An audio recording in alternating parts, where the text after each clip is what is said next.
आज हम बात करने वाले हैं रोमन रोड्स के बारे में, जो इंजीनियरिंग का एक अमेजिंग एग्जाम्पल है। रोमन रोड्स वो सड़कें थी जो रोमन एम्पायर के दौरान बनाई गई थी। इनका मेन पर्पस था आर्मी मूवमेंट, ट्रेड और अलग अलग शहरों को कनेक्ट करना। रोमन्स ने रोड कंस्ट्रक्शन को इतना सीरियसली लिया कि उन्होंने एक पूरा नेटवर्क बना दिया जो हर डायरेक्शन में फैला हुआ था। फेमस एग्जाम्पल, इनमें से एक फेमस रोड थी एपियन वे, जो 312 बीसी में बनाई गई थी और लगभग 580 किलोमीटर लंबी थी। ये दिखाता है कि रोमन्स प्लानिंग और एग्जीक्यूशन में कितने एडवांस थे। Main features. अब बात करते हैं रोमन रोड्स की खासियत की। सबसे पहली बात, ये रोड्स बिल्कुल सीधी बनाई जाती थी, चाहे सामने पहाड़ हो या slope. Romans direct path choose करते थे। दूसरी बात, ये रोड्स स्ट्रॉन्ग फाउंडेशन पर बनाई जाती थी।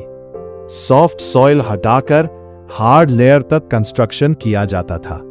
तीसरी बात, इनकी थिकनेस 0.75 मीटर से लेकर 1.2 मीटर तक होती थी, जो उस टाइम के व्हीकल्स के हिसाब से काफी ज्यादा थी।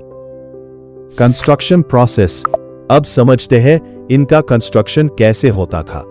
सबसे पहले रोड की विड्थ के बराबर एक ट्रेंच खोदी जाती थी और सॉफ्ट सॉइल हटाकर हार्ड स्ट्रैटम तक पहुंचा जाता था। इसके बाद नीचे बड़े बड़े फाउंडेशन स्टोन्स डाले जाते थे, जिन्हें लाइम मॉर्टर के साथ फिक्स किया जाता था। फिर एक लेयर आती थी ब्रोकन स्टोन्स की, जो लाइम मॉर्टर के साथ मिक्स होती थी। उसके ऊपर छोटे स्टोन्स की एक और लेयर डाली जाती थी, जो स्ट्रक्चर को और स्ट्रॉन्ग बनाती थी। सबसे ऊपर बड़े ड्रेस्ड स्टोन स्लैब्स लगाए जाते थे, जो एक्चुअल सरफेस होता था जहां व्हीकल्स चलते थे। एक इंटरेस्टिंग बात यह है कि उस समय व्हीकल्स सिर्फ एनिमल ड्रॉन कार्ट्स थे, फिर भी रोमन्स ने इतनी हैवी और स्ट्रॉन्ग रोड्स बनाई। मतलब डिजाइन जरूरत से ज्यादा स्ट्रॉन्ग था, जिससे कॉस्ट भी बढ़ जाती थी। ड्रॉबैक्स।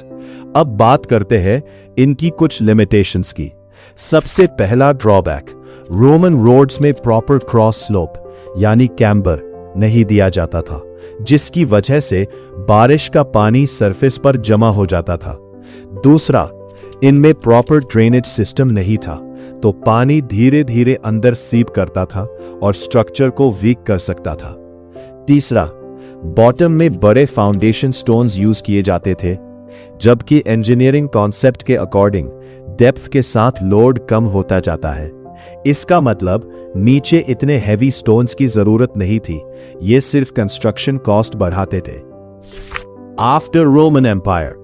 रोमन एम्पायर के गिरने के बाद ये एडवांस टेक्निक्स धीरे धीरे खत्म हो गई। 18th सेंचुरी तक कोई मेजर डेवलपमेंट नहीं हुआ और लोग फिर से सिंपल रोड कंस्ट्रक्शन पर आ गए। कंक्लूजन। तो बच्चों, रोमन रोड्स हमें यह सिखाती है कि स्ट्रॉन्ग फाउंडेशन और प्रॉपर लेयरिंग किसी भी रोड की स्ट्रेंथ का बेस होता है, लेकिन साथ ही एफिशिएंट डिजाइन, ड्रेनेज और कॉस्ट ऑप्टिमाइजेशन भी उतना ही जरूरी है। और इसी वजह से आज की modern road engineering Roman technique से इंस्पायर होकर और भी एडवांस्ड बन चुकी है।